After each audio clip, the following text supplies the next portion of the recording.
تسليما لأمره. Chers frères, chères sœurs, nous sommes réunis aujourd'hui, en ce jour de Ashura, pas seulement pour commémorer le martyre d'une personne, mais pour commémorer le martyre de toute une famille. Aujourd'hui, nos aînés sont là pour commémorer le martyre des aînés, martyr d'Imam Hussein alayhi salam. Nos enfants sont là pour commémorer le martyr des enfants d'Imam Hussein alayhi salam. Nos jeunes sont là pour commémorer le martyr des jeunes d'Imam Hussein alayhi salam. L'histoire de Karbala n'est pas seulement une tradition que nous accomplissons de génération en génération. L'histoire de Karbala cache derrière elle un but et un objectif bien précis, celui qu'il n'y a aucun âge pour aider son imam, pour venir en aide à son imam du temps. Que l'on soit vieux comme Habib ibn Madahir, que l'on ait 18 ans comme Ali Akbar, que l'on ait 13 ans comme Janab Qasim, ou même que l'on ait 6 mois comme Janab Ali Asghar. Aujourd'hui, j'aimerais vous conter une histoire, l'histoire d'un martyr de Karbala, ce martyr qui n'avait que 6 mois. Il s'appelait Ali Asghar. Le jour de Ashura, il était déjà 3 jours sans eau et sans nourriture. De plus, certains hadiths disent qu'il n'avait pas reçu le lait de sa mère depuis le 3e Muharram, car le lait de sa mère s'était asséché. Lorsque tout le monde fut martyr, lorsqu'il ne resta plus personne, lorsque Hazrat Abbas alayhi salam fut martyr, lorsque Hazrat Ali Akbar alayhi salam fut martyr, il ne restait plus que Imam Hussein alayhi salam, Imam Zayn al-Abidin alayhi salam, qui était souffrant, qui était malade, notre 5e imam, Imam Muhammad Baqir alayhi salam, qui était présent à Karbala et qui n'avait que 3 ou 4 ans. Et il restait dans son petit berceau, Janab Ali Asghar alayhi salam. Sa mère, Janab Rabab, était en train de scruter le visage de son fils. Et elle vit que son fils, à cause de la soif et de la faim, était devenu tellement maigre qu'il ne lui restait que la peau sur les os. Son visage était devenu de la couleur des cendres à cause de la faim et de la soif. Ensuite, Janab Rabab vit que Janab Ali Asghar n'était pas tranquille, il était angoissé et il cherchait quelque chose. Alors Janab Rabab demanda à Janab Ali Asghar: Oh Ali Asghar, que cherches-tu? Bien sûr, Janab Ali Asghar ne savait pas parler, mais il a quand même essayé de dire à Janab Rabab, à sa mère, qu'est-ce qu'il cherchait. Janab Ali Asghar sortit sa petite langue et dit à sa mère: Oh mère, j'ai soif, j'ai très soif. Cela fait 3 jours que je n'ai plus reçu d'eau ni de nourriture. Janab Rabab, en voyant ça, était complètement impuissante. Imaginez-vous une mère qui a un enfant de 6 mois face à soi, qui n'a pas eu d'eau ni de nourriture pendant 3 jours. Nous savons son état, nous savons que si ça continue, il va mourir de faim et de soif. Mais finalement, la mère reste impuissante et ne peut rien faire. Janab Rabab pensa à une chose. Et si je prenais mon fils et que je courais vers Furat et que je mettais mon fils dans Furat?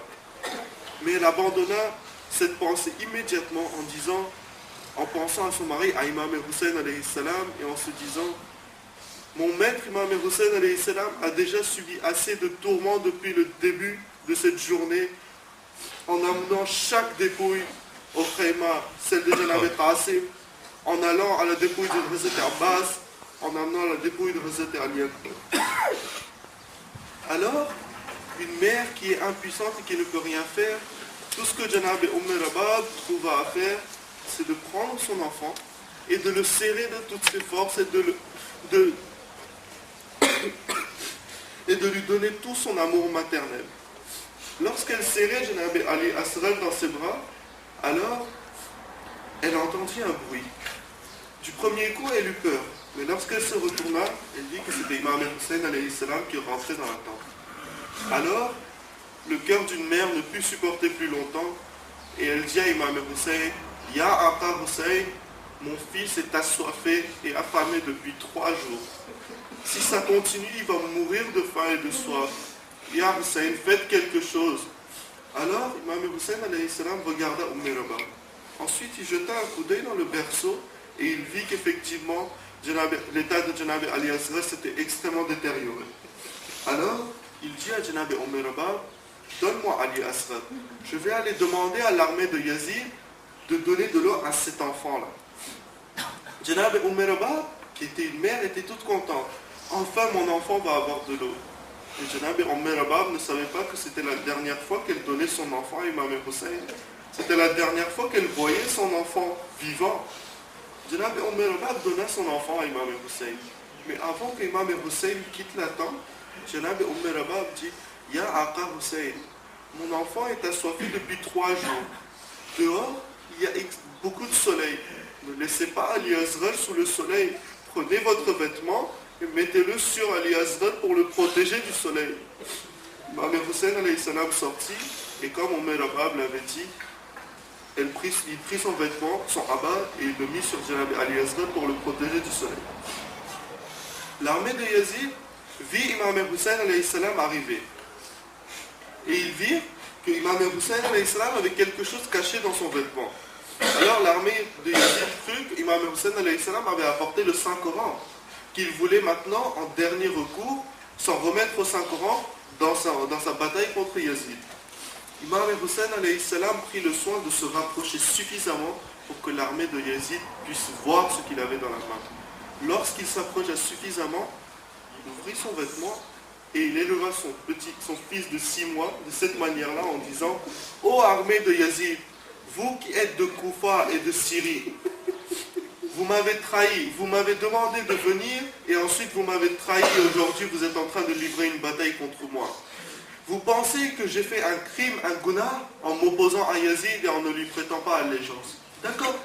Mais qu'est-ce que cet enfant de 6 mois vous a fait? Il ne vous a rien fait. Au moins donnez-lui de l'eau à lui. L'armée de Yazid commença à tourner la tête et ils commencèrent à pleurer. Une partie de l'armée va voir Omar al-Sa'ad en disant, Ya Omar al-Sa'ad, ne donne pas de l'eau à Hussein, ce n'est pas grave. Ne donne pas de l'eau à ses compagnons, ce n'est pas grave. Mais cet enfant de 6 mois, il ne t'a rien fait. Pourquoi ne lui donnerions pas de l'eau? Imam Hussein alayhi salam vit que l'armée de Yazid ne bougeait pas. Alors Imam Hussein dit, d'accord, vous pensez peut-être que je demande de l'eau pour lui sous prétexte que je vais boire dès que j'aurai l'eau. D'accord, aucun problème. Il prit Janab Ali Asghar et il le laissa en bas, sur la terre brûlante de Karbala. La chaleur était telle que si on laissait un grain de riz sur cette terre, le grain brûlerait immédiatement. Et il laissa Janab Ali Asghar sur cette terre brûlante. L'armée de Yazid commença à pleurer. Là, Omar al-Sa'ad prit peur que si ça continue, toute l'armée va partir de l'imam Hussein alayhi salam. Alors il appela un de ses soldats. Il dit, Hurmala, où es-tu Hurmala? Hurmala vint. Omar al-Sa'ad dit, dis-moi, tu veux t'attirer les faveurs de Yazid? Si tu veux t'attirer les faveurs de Yazid, iqta kalam al-Hussein. Mets fin à ce dernier argument, à ce dernier hujjat d'imam Hussein alayhi salam. Hurmala vint et il prit un tir, mais pas n'importe quelle flèche. Il ne prit pas une flèche à une tête, mais il prit une grosse flèche à 3 têtes que l'on utilise pour transpercer les chameaux. Et dans les hadiths, il y a que Hurmala était tellement fort en tir à l'arc qu'avec cette flèche-là, il était capable de transpercer 100 chameaux d'un coup. Et cette flèche-là, il l'utilisa pour un enfant de 6 mois. Imam Hussein alayhi salam, voyant que Janab Ali Asghar était en train de souffrir sur la terre à cause de la chaleur, le reprit dans ses bras. À ce moment-là, Hurmala arma son tir et il lâcha son tir et ce tir va transpercer le cou de Janab Ali Asghar et avec cela le bras de Imam Hussein alayhi salam. Ensuite, nous savons qu'Imam Hussein alayhi salam rentra vers la tente, mais lorsqu'il s'approcha de la tente, il recula en se disant, j'avais pris Ali Asghar à Rabah en lui disant, je vais aller lui faire boire de l'eau. Comment puis-je l'amener transpercer avec une flèche de cette manière. Et c'est là le amal que nous venons de faire. Inna lillahi wa inna ilayhi raji'un, ridan bi qada'ihi wa tasliman li amrihi. وسيعلم الذين ظلموا أي منقلب ينقلبون. محمد وعلى محمد صلوات الله.